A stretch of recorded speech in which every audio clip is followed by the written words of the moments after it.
I'm back. Today we'll be talking about the Gestalt approach to counseling. Once again, I want to remind you that most counselors today are very, very eclectic. So they've learned a lot of different theories, a lot of different models, and they're going to be pulling from various models.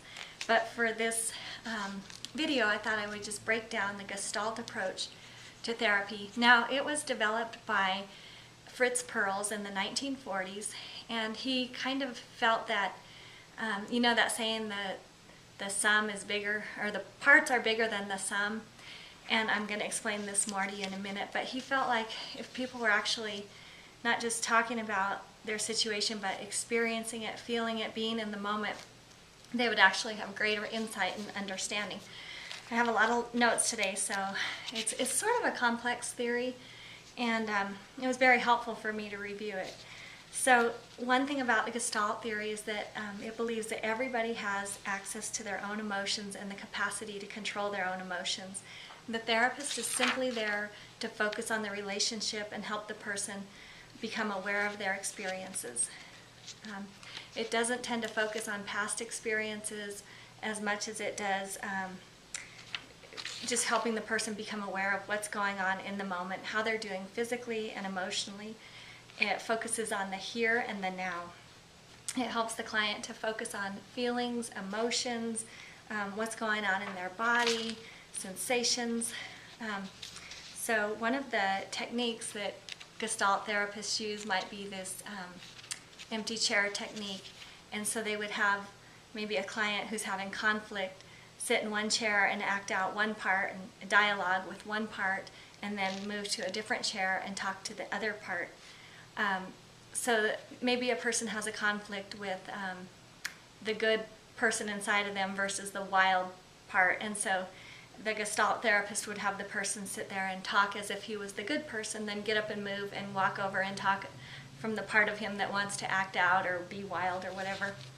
And then the therapist would do things like, what are you experiencing now? What are you noticing now? Stay with that, focus on that, and really help the client become aware of the conflicts going on inside of him. And Gestalt therapy doesn't really, it differs from like rational emotive behavior therapy, where it's trying to get the person to change. Gestalt really just wants the person to become aware of the conflict, aware of their dark and their good sides, and to be okay with that, to kind of just have those all out in the open. I know I've met people in my life who cannot acknowledge dark sides in them. They're all good or they're all bad. And I tend to think of mental health as being able to acknowledge the good and the bad. And as Christians, we know that the good really is the Holy Spirit, and that we are all born of sin, and so we all have the bad in us as well. Let's see. So explanations and interpretations are considered to be less reliable than what is actually perceived in that moment with the client. I do use parts of this technique in my office where I will be talking to the client, and I call that content, what we're talking about. But I also tell the client to be aware of what's happening in the room. You know, are you feeling angry at me? Are you feeling like there's this unspoken like peace or love or nervousness? I want the client to be able to bring that out into the open and be able to talk about that, and we call that process, content versus process, and I think both are very important. Let's see.